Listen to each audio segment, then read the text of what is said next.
अस्सलाम वालेकुम स्टूडेंट्स, हम जो है एक्सरसाइज 4.3 का जो है क्वेश्चन नंबर 3 का सेकंड पार्ट कर रहे हैं, जिसमें हमने फाइंड क्या करना है एलसीएम, जिसका फार्मूला है common factors multiply by non common factors. अब हम बेटे सबसे पहले इसके फैक्टर्स बनाते हैं। तो इसके ये हमारे पास दो एक्सप्रेशंस ऐड हो रहे हैं। तो यहाँ पे जब हम इसमें से देखते हैं, जब दो हमारे पास एडिशन होती है, तो हम सबसे पहले यही चेक करते हैं कि इसमें से कोई फिगर कॉमन तो नहीं आ रहा। तो देखिए मेरे पास x इन दोनों में से कॉमन आ रहा है, तो यहाँ पे मैं एक्स स्क्वायर में से x कॉमन ले लिया, तो यहाँ पे x रह गया, आगे प्लस का साइन है, और x में से x ही कॉमन ले लिया, तो यहाँ पे क्या रह गया, 1 रह गया। इसी तरीके से मैं सेकेंड एक्सप्रेशन को लिखती हूँ। अब इसमें से मुझे क्या कॉमन नज़र आ रहा है, दोनों में से एक्स स्क्वायर को मैं कॉमन ले सकती हूँ, क्योंकि ये x की 3 है।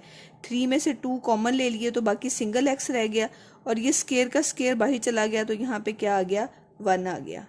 ठीक है, अब मैं इसके क्या लिख लेती हूँ, कॉमन फैक्टर्स लिख लेती हूँ।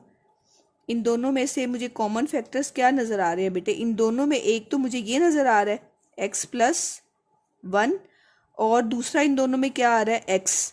इसमें भी x है और इसमें भी क्या है, x है। तो एक x इनमें कॉमन है और एक क्या कॉमन है, x+1 कॉमन है। इनको मल्टीप्लाई कर दिया तो ये x इंटू क्या बच गया, x+1 बच गया। अब यहाँ पे जो है वो नॉन कॉमन फैक्टर हम निकाल लेते हैं। नॉन कॉमन फैक्टर्स में क्या बच गया बेटे आपके पास, एक तो x, ये हमारे पास इस x के साथ ये कॉमन में चला गया, तो ये भी कॉमन में चला गया, तो यहाँ पे सिर्फ एक सिंगल x है जो हमारे पास रह गया है।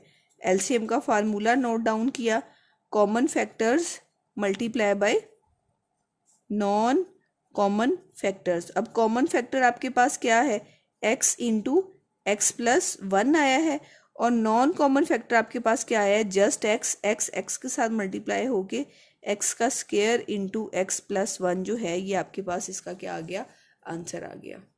थैंक यू बेटे।